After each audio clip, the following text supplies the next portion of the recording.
आज के इस वीडियो में हम गुप्तकालीन मंदिर स्थापत्य कला के बारे में अध्ययन करेंगे। स्थायी रूप से मंदिरों का निर्माण गुप्त युग में प्रारंभ हुआ। गुप्त सम्राटों के नाम पर 300 ईस्वी से लेकर लगभग 600 ईस्वी तक के 300 वर्षों के इस युग को गुप्त युग कहते हैं। गुप्त सम्राटों द्वारा साम्राज्य विस्तार के साथ साथ इस युग में कला, साहित्य और संस्कृति सभी की बहुमुखी उन्नति हुई। यह युग भारतीय इतिहास का स्वर्ण युग कहलाता है। विद्या और कला के मर्मज्ञ शासकों के संरक्षण में भारतीय प्रतिभा की ऐसी बहुमुखी अभिव्यक्ति फिर कभी नहीं हुई। गुप्त पूर्व युग में कुषाण कला के समूह कोई निश्चित आदर्श नहीं थे। इसी युग की कला में न तो मूर्तियों के लक्षण निश्चित थे और न ही उनके मुख पर देवत्व का भाव प्रकट हुआ है। उदाहरण के लिए अगर हम देखें तो कुषाण युग में बुद्ध मूर्ति का उद्भव होने पर भी अभिलेखों में उसे बुद्ध और बोधिसत्व दोनों ही संज्ञाओं से उल्लेखित किया गया है। स्थापत्य कला में देव मंदिर का अस्तित्व होते हुए भी उसका स्वरूप निश्चित नहीं हुआ है। दूसरे शब्दों में गुप्त पूर्व युग में कला के तत्व बिखरे हुए थे, लेकिन गुप्त युग में कला को शास्त्रीय रूप प्रदान किया गया है। कला के सभी क्षेत्रों में मानदंड और लक्षण निश्चित किए गए हैं। लक्षणों के द्वारा मूर्तियों के पहचान निश्चित हुई। इस युग में से गुप्त युग कला के प्रस्फुटन और स्थायित्व का युग था। इस युग की मंदिर निर्माण परंपरा से सत्य की पुष्टि होती है। स्थापत्य की दृष्टि से गुप्त युग का सर्वाधिक चमत्कारिक भवन देव मंदिर है। भारतीय कला के इतिहास में गुप्त युग में पहली बार मंदिरों के दर्शन होते हैं। मंदिर, देवालय, देवगृह या देव प्रासाद एक ऐसा भवन है यहाँ शिव, विष्णु या दुर्गा की मूर्ति प्रतिष्ठित करके उसकी पूजा की जाती है। देवस्थान के रूप में मंदिर का महत्व बढ़ने के कारण इस युग में अनेक प्रकार के मंदिरों का निर्माण हुआ। इसलिए गुप्त युग अपनी मंदिर वास्तुकला के लिए प्रसिद्ध है। इस बात के सबल प्रमाण मिलते हैं कि गुप्त पूर्व युग में भी मंदिर बनाए जाते थे, परंतु स्थापत्य की दृष्टि से इनका स्वरूप कैसा था यह निश्चित कहना कठिन है। द्वितीय शती से पूर्व में नगरी से प्राप्त गोसुंड अभिलेख में नारायण वाटक में एक चार दीवारी के मध्य में वासुदेव संकर्षण के पूजा स्थान का उल्लेख हुआ है। यहाँ पर संभवतः पूजा शिला पर उत्कीर्ण विष्णु पदों की पूजा की जाती थी। नारायण वाटक के इस स्थान को मंदिर की संज्ञा प्रदान करना कठिन है। शैल निर्मित मंदिर के अस्तित्व का प्राचीनतम प्रमाण मथुरा से प्राप्त क्षत्रप षोडश के मोराकूप अभिलेख से मिलता है, जहां पंचवर्षीय वीरों की प्रतिमाओं की पूजा होती थी। इसके बाद उत्तर और दक्षिण भारत के स्थानों से प्राप्त तीसरी शती के कई अभिलेख मिले हैं, जिनमें शिव, कार्तिकेय, विष्णु के मंदिरों का उल्लेख हुआ है, परंतु इन मंदिरों के भौतिक अवशेष उपलब्ध नहीं है। इससे प्रतीत होता है कि ईसवी सन के प्रारंभ से ही संभवतः हिंदू मंदिरों का निर्माण होने लगा था। गुप्त काल में इनमें इसे निश्चित दिशा और स्थायित्व प्रदान किया गया। गुप्त काल में धर्म की स्थापना या पूर्ण प्राप्ति के लिए अथवा अपनी कीर्ति को विस्तार देने के लिए शासक या समाज का धनिक वर्ग मंदिरों का निर्माण करवाता था। गुप्तकालीन अभिलेखों में इस तथ्य की पुष्टि होती है। गुप्त सम्राटों में कुमारगुप्त, स्कंदगुप्त, पुरगुप्त और उनके पुत्रों के समय के अभिलेख निरंतर गुप्त मंदिरों के निर्माण या उसके अस्तित्व की सूचना देते हैं। बिलसर से प्राप्त कुमारगुप्त के गुप्तकालीन अभिलेख में ऐसे विष्णु मंदिर की चर्चा हुई है जिसमें 3 भाइयों ने सम्मिलित रूप से बनवाया था। स्कंदगुप्त के भीतरी अभिलेख में भी विष्णु मंदिर की स्थापना का उल्लेख हुआ है। 19वीं शताब्दी के उत्तरार्ध में सर्वप्रथम कनिंगम में भारतीय कला अवशेषों को खोज करते समय बुंदेलखंड और मालवा में एरन, तिगवा, उदयगुरी और सांची में गुप्तकालीन मंदिरों के अवशेष देखे थे। कनिंगम ने इन अवशेषों के आधार पर गुप्तकालीन मंदिरों के सामान्य लक्षण निर्धारित करने का प्रयास किया है। कनिंगम के अनुसार गुप्त मंदिरों की रचना आयताकार पीठिका पर की जाती थी। दूसरा, जगती के मध्य में या एक और गर्भगृह बनाया जाता था। तीसरा, गर्भगृह के आगे 4 स्तंभों पर आधारित मंडप का निर्माण होता था। चौथा, गर्भगृह की 3 ओर की दीवारें ठोस और वातायन रहित होती थी और चौथी ओर प्रवेश द्वार बनाया जाता था। 5वां, गर्भगृह का प्रवेश द्वार अत्यंत अलंकृत होता था। उसके द्वार स्तंभों पर लंबवत अनेक शाखाओं में ग्रास पट्टी, पत्रलता, वर्धमान, पूर्णगट, मिथुन और श्रीवत्स जैसे प्रतीक उत्कीर्ण किए जाते थे। 6वां, गर्भगृह के द्वार के दोनों ओर गंगा और यमुना की मूर्ति उत्कीर्ण जाती थी। गर्भगृह के सामने बने मंडप के स्तंभ नीचे से वर्गाकार, मध्य में अटपहल तथा घटपल्लव, शीर्ष और सिंहाकृतियों से युक्त होते थे। घटपल्लव बाद में गुप्तयुगीन स्तंभों का एक निश्चित प्रतीक बन गया। 8वां, प्रारंभ में गर्भगृह की छत सपाट होती थी, परंतु बाद में उसमें शिखर बनाए जाने लगे। प्रारंभिक मंदिरों से पृथक से प्रदक्षिणा पथ नहीं होता था। गुप्त मंदिरों में लघु कक्ष बनाने की परंपरा ने पंचायतन शैली को जन्म दिया। तत्कालीन समय में अन्य साक्ष्य के अभाव में कनिंघम द्वारा निर्धारित गुप्त मंदिर रचना के मूलभूत तत्व सही प्रतीत होते हैं, लेकिन वर्तमान में सभी गुप्त युगीन मंदिरों के संदर्भ में कनिंघम के विचार मान्य नहीं है, क्योंकि उस समय कनिंघम की दृष्टि मालवा के अवशेषों पर थी। परंतु अब अन्य प्रदेशों से भी सर्वथा भिन्न प्रकार के अवशेष प्राप्त हो चुके हैं। अब सम्मिलित रूप से इन अवशेषों के आधार पर गुप्त मंदिर स्थापत्य का सार्थक विवरण किया जाना संभव है। उत्तर भारत में गुप्त काल में निर्मित मंदिर नष्ट हो चुके, फिर भी कुछ मंदिरों के अवशेष उदयगिरी, सांची, शंकरमढ़ा, तिगवा, एरन, नचना कुठार, भूमरा, देवगढ़, भीतरगांव आदि स्थानों पर हमें मिलते हैं। ये सभी मंदिर रचना में एक जैसे नहीं है।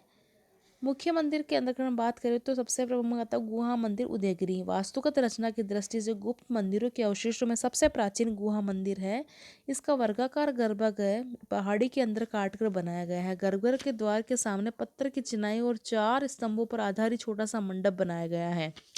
इस रचना से गुप्त मंदिर वास्तु के 2 अंग निश्चित हुए, वर्गाकार गर्भगृह और 4 स्तंभों पर आधारित मंडप। सांची स्थित मंदिर साधारण रूपरेखा के आधार पर सांची में स्वतंत्र मंदिर का निर्माण किया गया। यह प्रारंभिक गुप्तकालीन मंदिरों का आदर्श उदाहरण है। इसका वर्गाकार गर्भगृह और 4 स्तंभों पर आधारित मंडप एक पीठिका पर आधारित है। गर्भगृह और मंडप दोनों की छत सपाट है। छत पर पानी निकालने की प्रणाली लगी है। गर्भगृह के प्रवेश द्वार पर ऊपर दोनों ओर गंगा और यमुना की मूर्तियां लगी हुई थी। कुंडा स्थित शंकर मठ। सांची मंदिर की रचना शैली की परंपरा में तिगवा का कंकाली देवी का मंदिर, मंडिया का विष्णु मंदिर तथा जबलपुर जिले में कुंडा का शंकरमणा मंदिर प्रारंभिक प्रतीत होते हैं। स्थापत्य की दृष्टि से इनमें पर्याप्त समानता है। शंकरमणा के द्वार स्तंभ 3 शाखाओं में विभाजित पूर्णतः अलंकृत है। यह स्मरणीय है कि मंडिया और शंकरमणा के मंदिरों के गर्भगृह के आगे मंडप नहीं बनाया गया है। इसी परंपरा में लेकिन कुछ बाद के 2 मंदिर एरन में विद्यमान है, परंतु इनमें से एक नरसिंह मंदिर के जीर्णोद्धार के कारण मूलतः नष्ट हो चुका है। तिगवा का मंदिर। मध्य प्रदेश में ही तिगवा नामक गांव में नरसिंह का वर्गाकार गर्भगृह और 4 स्तंभों पर आधारित गुप्तकालीन मंदिर भी सांची परंपरा में निर्मित दिखाई देते हैं। इनके गर्भगृह और मंडप की छत सपाट है। मंदिर का द्वार अलंकृत और गंगा यमुना की मूर्ति से युक्त है। इसके जो मंडप के स्तंभ विशेष प्रकार के हैं। नीचे से वर्गाकार, उसके बाद क्रम से 8 पहल, 16 पहल और गोल ही होकर कुंभाकृति ग्रहण करते हैं। इन स्तंभों के शीर्ष 3 भागों में विभक्त पीठिका और गवाक्ष रूप में अलंकृत है। नचना कुठार का पार्वती मंदिर। मध्य प्रदेश में ही स्थित भूमरा के शिव मंदिर और नचना कुठार के पार्वती मंदिर के अवशेष सांची की परंपरा से भिन्न अपने विस्तार और गर्भगृह पर बने छोटे कक्ष के लिए प्रसिद्ध है। नचना कुठार के पार्वती मंदिर में वर्गाकार गर्भगृह की दीवारें दोहरी बनाकर उनके बीच में प्रदक्षिणा पथ बनाया गया है। इसके गर्भगृह के ऊपर संभवतः दूसरी मंजिल के रूप में एक लघु कक्ष निर्मित किया गया था। गर्भगृह के ऊपर इस प्रकार के लघु कक्ष गुप्तकाल के चालुक्य मंदिरों ऐहोल, लाड़खा, कोंतीगुडी और मेगुती में भी दिखाए गए हैं। पुमरा के शिव मंदिर की शैली थोड़ी भिन्न है। इस मंदिर में प्रवेश के सीढ़ियों के समीप दोनों कोनों पर मुख्य गर्भगृह की शैली में 2 लघु कक्ष बनाए गए हैं। इसी परंपरा का विकास होकर बाद में पंचायतन मंदिरों का निर्माण हुआ। देवगढ़ का विष्णु मंदिर। गुप्तकालीन मंदिरों का अवशेषों में देवगढ़ का दशावतार मंदिर पर्याप्त विकास का संकेत देता है। यह मंदिर 5 फुट ऊंचे चबूतरे के मध्य में बनाया हुआ है। जगती के चारों ओर मध्य में सीढ़ियां बनी हुई है। मंदिर का गर्भगृह मोटी दीवारों से निर्मित अलंकृत द्वार से युक्त है। गर्भगृह के चारों ओर छज्जा निकला हुआ था। मंदिर की तीनों ओर की बाहरी दीवारों में गवाक्ष बनाकर गजेंद्र मोक्ष, नर नारायण और शेषशाही विष्णु की मूर्तियां लगाई गई थी। इसी प्रकार जगती की दीवारों पर चारों ओर कृष्ण लीला और राम कथा के चित्रों से उत्कीर्ण शिलापट पर लगे हुए थे। इस मंदिर में विकसित शिखर के दर्शन होते हैं। इस समय तक शिखर रचना अपना स्थायी रूप प्राप्त कर चुकी थी। भीतरगांव का मंदिर। गुप्तकाल का दूसरा विकसित मंदिर कानपुर के निकट भीतरगांव में बना विष्णु का मंदिर है। यही एक ऐसा मंदिर है जो ईंटों का बना हुआ है और लगभग पूर्ण रूप से विद्यमान है। इसका शिखर 70 फीट ऊंचा है। वास्तु संयोजन की दृष्टि से वर्गाकार गर्भगृह, मंडप और अंतराल से युक्त है। गर्भगृह और अंतराल की छत गुंबदाकार है। इस मंदिर का बाहरी भाग ध्वस्त हो गया है। इस पर चारों और मिट्टी के चित्रित फलक लगे हुए थे। इसके शिखर की रचना इस प्रकार हुई थी कि ऊपर से डोलाकार दिखाई देता है। गुप्तकालीन मंदिरों में शोलापुर का तेर, कृष्णा जिले में स्थित कोपतेश्वर मंदिरों का भी उल्लेख किया जा सकता है। ये बौद्ध मंदिरों के समान वर्तायन योजना पर आधारित थे। इस प्रकार ये स्पष्ट हो जाता है कि गुप्त युग के प्रारंभ में मंदिर बहुत साधारण एक वर्गाकार कक्ष में बने होते थे, जिनके ऊपर सपाट छठों द्वार के आगे 4 स्तंभों पर मंडप या बरामदा बनाया जाता था। धीरे धीरे मंदिर रचना के विकास होने पर गुप्त युग में ही गर्भगृह के ऊपर दूसरी मंजिल और बाद में कोणाकार शिखर बनाए जाने लगा। शिखर के ऊपर एक गोल पत्थर जिसे आमलक कहा गया रखकर उसे ढक दिया जाता था।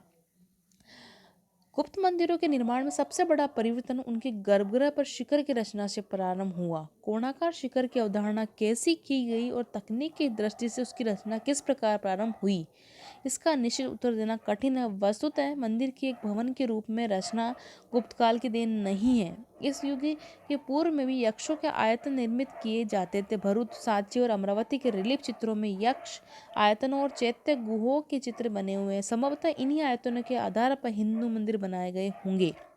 यहाँ हमें ध्यान देना है कि मंदिर को देवता का गृह मान लेने पर प्रारंभ में उनका निर्माण भी पृथक पृथक स्थानों पर मानवीय आवासों की अनुकृति के रूप में हुआ होगा। इस बात में अविश्वास करना कठिन है कि प्रारंभ में अनेक प्रकार के मंदिर बनाए जाते थे, जिनकी छत मानवीय घरों के समान ढोलाकार, गुंबदाकार या 2 मंजिली होती थी। भारतीय सांप्रदायिक धर्मों में जैसे देवता की आकृति मनुष्य के रूप में बनाई गई, वैसे ही प्रारंभ में देवग्रह भी मानवीय ग्रहों के समान बनाए गए होंगे।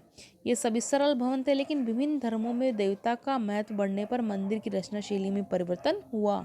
गुप्तकाल में मंदिर का निर्माण बहुत सरल ढंग से किया गया, लेकिन पूर्व मध्यकाल तक मंदिरों की रचना जटिल से जटिलतर होती गई। इसलिए मंदिर निर्माण से संबंधित वास्तु नियमों को लिखित रूप दिया गया। अब ऐसे शास्त्रों की रचना की गई जिनमें मंदिर निर्माण की विधि, मंदिर के अंगों के नाम और उनके देवता को उल्लेख किया गया है। गुप्तकाल में भी ब्राह्मण की व्रत संहिता और कुछ पुराणों में मंदिर रचना के कुछ प्रसंग हमें मिलते हैं। अब गुप्तकालीन मंदिर स्थापत्य के प्रसंग में हमें ध्यान देना कि सरस्वती जैसे कला इतिहासकारों ने गुप्तकालीन मंदिरों के अवशेषों के आधार पर 3 प्रकार निश्चित किए गए। पहला, प्राचीनतम उन मंदिरों को माना गया जिनका वर्गाकार गर्भगृह शिखर से रहित सपाट छत में आवर्त था। सांची और तिगवा के मंदिर इसके विशेष उदाहरण है। दूसरे प्रकार के ऐसे मंदिरों को रखा गया जिनके गर्भगृह के ऊपर शिखर के अवशेष है।